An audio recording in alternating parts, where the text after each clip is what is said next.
ఈరోజు మనకి ఈ దేవరపల్లి మండలంలో తారువా విలేజ్లో ఈ డ్రోన్ ఎగరేసి వాళ్ళు ఏదో వీడియోలు తీస్తున్నారని చెప్పేసి ఆ డ్రోన్ త్రో చేసే వాళ్ళ మీద వీళ్ళు పట్టుకొని దాన్ని డ్యామేజ్ చేసి ఆ ఫోన్లో లాక్కున్నారని చెప్పి ఆ క్రమంలో కంప్లైంట్ వచ్చిందండి.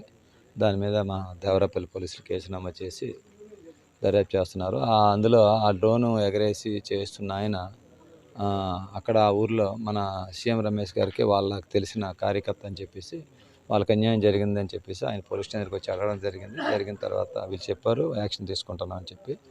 ఆ క్రమంలో అక్కడి నుంచి ఆ ఊరు వాళ్ళ కార్యకర్తకి అన్యాయం జరిగిందని ఆ ఊరు వెళ్ళాలని చెప్పేసి ఆయన బయలుదేరుతుంటప్పుడు మన పోలీసులు సీఏ గారు ఎస్ఐ గారు వద్దంటే ప్రాబ్లం అవుతుంది, అది వాళ్ళ ఇంటి దగ్గరే ముత్యాల నాయుడు గారు ఉన్నారు, వాళ్ళకి రిలేషన్కి సంబంధించిన ఇష్యూ కాబట్టి అక్కడికి వెళ్తే ఏమైనా ప్రాబ్లం అవుతుంది అని చెప్పి ల్యాండ్ ఆర్డర్ పరంగా వద్దన్నారు. అయినా నేను మా కార్యకర్త వెళ్ళడానికి మాకు ప్రాబ్లం ఏంటండి, వెళ్తాను అనుకుని వెళ్ళారు.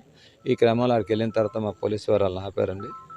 ఆపిన తర్వాత వీళ్ళు ఒకవైపు వాళ్ళు ఒకవైపు ఉన్నారు. ఇంకా జనాలు కూడా గుమ్ముకోవడం జరుగుతుంది. ఈ క్రమంలో మాకు కూడా మెసేజ్ రావడం వల్ల ఇమీడియట్గా మీకు కూడా మాకు కొంతమంది సిబ్బందిని పట్టుకొని వచ్చేయడం జరిగింది.